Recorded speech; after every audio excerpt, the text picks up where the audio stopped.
Friends, welcome to my channel science tutorials. आज की इस वीडियो में बायोटेक्नोलॉजी की इस वीडियो में बताऊंगी टूल्स ऑफ आरडीएनए यानी कि रिकॉम्बिनेंट डीएनए।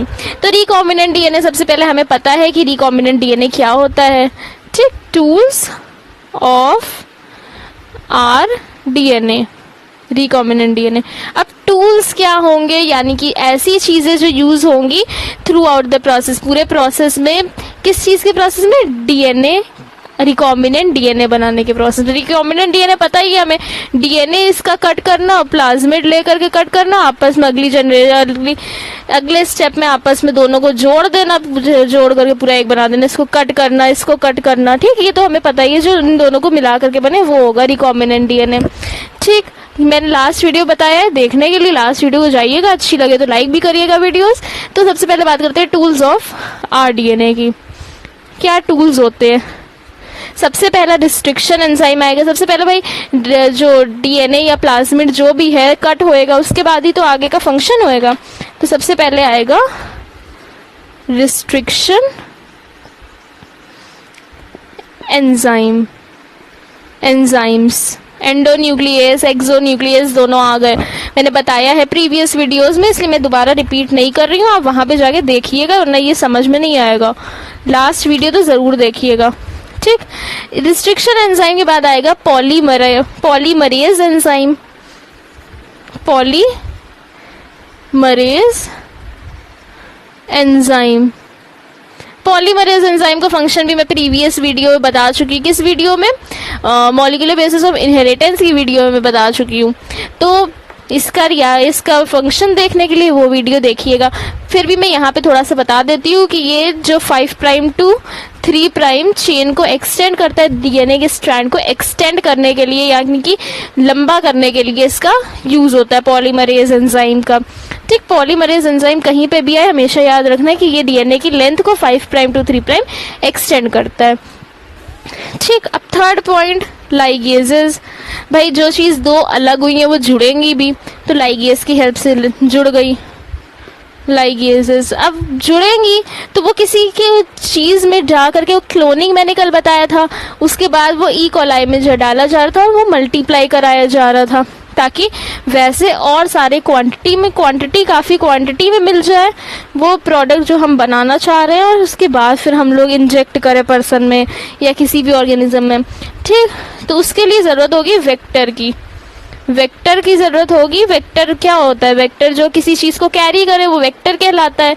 तो ई कोलाई वेक्टर की तरह यूज हो जाएगा, उसमें हम लोग डाल देंगे रिकॉम्बिनेंट डीएनए एंड उसको फिर ग्रो कराएंगे, फिर उसके बाद उसको इंजेक्ट करा देंगे बंदे में, जिसमें भी कराना है। ठीक, and fifth one is host. अब वेक्टर बन गया तो होस्ट तो बनेगा ही जिसमें वो डाला जाएगा, तो होस्ट हो गया। ठीक, ये थे सारे टूल्स ऑफ आरडीएनए। अब इसके बाद मैं बताऊंगी कि कैसे डीएनए फ्रेगमेंट को अलग करें, क्योंकि टूल्स है। रिस्ट्रिक्शन एंजाइम डीएनए पे लगेगा, जब तक डीएनए ही नहीं अलग होएगा तो रिस्ट्रिक्शन एंजाइम कहाँ लगेगा? उस डीएनए को अलग करने के लिए लगेगा। डीएनए को अलग करने के लिए लगेगा एक प्रोसेस। तो वो प्रोसेस मैं लास्ट चैप्टर में बता भी चुकी हूँ, लेकिन उसमें ज्यादा पार्ट नहीं था, इस वीडियो में मैं बताऊंगी। तो आप लोग टूल्स नोट कर लीजिएगा इसके। अब मैं बताऊंगी separation of DNA fragments. Separate होगा डीएनए तभी तो ये सब लगेंगे, रिस्ट्रिक्शन एंजाइम वगैरह। तो अब सेपरेशन ऑफ डीएनए फ्रेगमेंट्स। ठीक, सबसे पहला प्रोसेस है डीएनए जो होगा वो कट करा जाएगा। डीएनए को कट करा जाएगा, कटिंग ऑफ डीएनए। ठीक, डीएनए कट हो जाएगा रिस्ट्रिक्शन एंजाइम के थ्रू। अब जो डीएनए कट हो गया है, इसको अलग अलग करने के लिए हम लोग क्या करेंगे? Gel electrophoresis. सेकेंड स्टेप में होएगा जेल इलेक्ट्रोफोरेसिस। हमें जेल इलेक्ट्रोफोरेसिस में लास्ट चैप्टर में मैंने बताया था मॉलिक्यूलर बेसिस ऑफ इनहेरिटेंस में कि जेल इलेक्ट्रोफोरेसिस में दो चीजें लगती हैं। इलेक्ट्रोफोरेसिस में मैंने बताया था दो चीजें होती हैं। क्या होता है? पहला तो इलेक्ट्रोड्स की हेल्प से फंक्शन होता है, यानी कि इलेक्ट्रोलिसिस, इलेक्ट्रोड्स रिक्वायर होते हैं। एंड दूसरा क्या होता है? जेल का यूज होता है। जेल बोल दे या मैट्रिक्स बोल दे, ठीक, जेल या मैट्रिक्स, जो कि होती है एगेरोस जेल।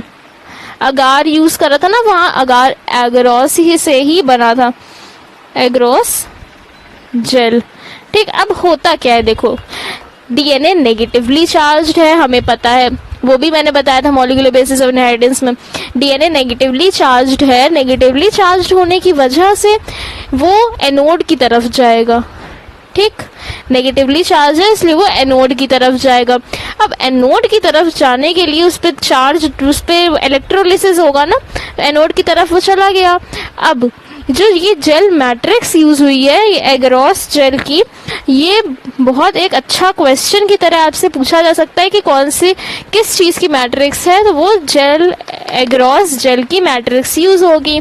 तो इसके थ्रू जो डीएनए के फ्रेगमेंट्स होंगे वो कुछ इस तरह से आ जाएंगे कि जो लार्जर सेगमेंट्स होंगे वो पहले आ करके लग जाएंगे इस तरह से, और फिर लाइट सेगमेंट्स, जो छोटे फ्रेगमेंट्स होंगे वो पीछे लग जाएंगे। ठीक, अकॉर्डिंग टू देयर साइज, क्योंकि ये एक सीविंग इफेक्ट प्रोवाइड करेगी। सीविंग मतलब क्या होता है? छानना। तो सीविंग इफेक्ट प्रोवाइड करेगा ये जेल, जिसकी हेल्प से इस तरह से जो लार्जर साइज के डीएनए फ्रेगमेंट्स होंगे वो पहले आकर के लग जाएंगे, और जो स्मॉलर साइज के होंगे वो नीचे आकर के लग जाएंगे। ठीक, अब हमें ये समझ में आ गया। अब इसके बाद होगा क्या, अब वो बताती हूँ मैं जल्दी से। अब जो डीएनए फ्रेगमेंट्स आकर के लग गए, अब डीएनए फ्रेगमेंट्स आ गए, अब उसको देखेंगे नहीं तो फायदा क्या? अब देखने के लिए उसकी स्टेनिंग होएगी, इथीडियम ब्रोमाइड की स्टेनिंग होएगी। तो थर्ड स्टेप में क्या होगा? स्टेनिंग होएगी। उस किसको देखने के लिए? डीएनए के फ्रेगमेंट्स जो यहाँ से हम लोग को अलग अलग ऑब्टेन हुए थे उनको देखने के लिए होएगी स्टेनिंग। किस चीज की होएगी? ये क्वेश्चन में एक एक स्टेप में क्वेश्चन बनता है, इसलिए इस चीज को हमेशा बायोटेक्नोलॉजी का एक एक स्टेप में क्वेश्चंस बनते हैं। बायोटेक्नोलॉजी बहुत ध्यान से पढ़ने वाला चैप्टर है। 10 मार्क्स के क्वेश्चंस अप्रॉक्स इससे पूछे जाते हैं। तो स्टेनिंग में क्या यूज हुआ? इथीडियम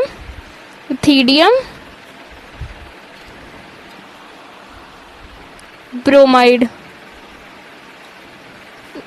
ठीक, इथीडियम ब्रोमाइड यूज करा गया। अब इसके बाद इथीडियम ब्रोमाइड की स्टेनिंग करिए। स्टेनिंग हम लोग क्यों करते हैं? ताकि वो चीज अलग से दिखे। आप लोग ने क्लास में भी प्रैक्टिकल्स में ही करा होगा कि जो फ्लावर की स्टेम वगैरह है उन सबको स्टेन करते ताकि वो स्लाइड में अच्छे से अलग से दिखे। तो वो ऐसे ही इनको स्टेन करा जाएगा ताकि इसके जो बैंड्स हैं दिखे। अब इसके बाद प्रोसेस क्या होगा? इसको जो हमें दिखेगा उसको यूवी लाइट में, फोर्थ स्टेप में यूवी लाइट में रख करके हम लोग देखेंगे तो हमें कुछ बैंड्स, लाइट और डार्क के कॉम्बिनेशन में बैंड्स दिखेंगे, ऑरेंज कलर के ऑरेंज बैंड्स दिखेंगे। ठीक, यूवी लाइट में जब हम लोग रखेंगे स्टेनिंग के बाद। स्टेनिंग करना इसलिए जरूरी है क्योंकि बिना स्टेनिंग के हम लोग को चीज प्रॉपरली डिस्टिंग्विश होकर के नहीं दिख पाएगी अलग से, इसलिए हर एक स्टेप इम्पोर्टेंट है। इस तरह से हमें जो डीएनए मिला उसको हमने इस जेल से कट कर लिया, डीएनए को कट करके अलग अलग कर लिया, डीएनए को कट करके अलग अलग कर लिया। अब डीएनए को कट करके अलग अलग करने के प्रोसेस को कहते हैं इल्यूशन, इल्यूशन कहते हैं। ठीक, इल्यूशन की डेफिनेशन पूछी जा सकती है तो ये भी इम्पोर्टेंट पॉइंट हो गया। ठीक, कट कर लिया डीएनए के फ्रेगमेंट्स को हम लोग ने। अब जो डीएनए के फ्रेगमेंट्स अलग अलग हो गए, कट करके मिल गए, हमें वो दिख भी रहे हैं यूवी लाइट वगैरह और स्टेनिंग के वजह से। अब वैसे सेगमेंट्स को लेकर के रिकॉम्बिनेंट डीएनए के लिए यूज करा जाता है। ठीक, मतलब यहाँ से जो हमें सेगमेंट्स मिले वो हम लोग यहाँ पे डीएनए, फॉरेन डीएनए भी ऐसा मिल गया, फॉरेन डीएनए भी ऐसा मिल गया और प्लाज्मिड डीएनए भी में ऐसा मिल गया। अलग कर लिया हम लोगों ने, दोनों को अलग करने के लिए ये पूरा प्रोसेस लग गया। ठीक, तो यहाँ पे हमें समझ में आ गया separation of DNA fragments is इस वीडियो में सेपरेशन ऑफ डीएनए फ्रेगमेंट्स हो गया and of course tools of R DNA मैंने कंप्लीट करा दिया है। अब इससे रिलेटेड कोई भी डाउट हो तो आप कमेंट सेक्शन में ज़रूर पूछिएगा and of course next video में बताऊंगी क्लोनिंग वेक्टर के बारे में, जो कि PBR322 या PBR322 कुछ भी बोल ले, वो टॉपिक मैं बताऊंगी। वो भी एक बहुत ही इंपॉर्टेंट टॉपिक है, तो मेरी चैनल को सब्सक्राइब करिए सो दैट आपको उस video next upcoming important videos का भी नोटिफिकेशन तुरंत मिलता रहे। बेल आइकन पे प्रेस करिए सब्सक्रिप्शन के बाद एंड ऑफ कोर्स मेरे इस वीडियो एंड प्रीवियस वीडियोस को जरूर लाइक करें। Thanks for watching, bye bye.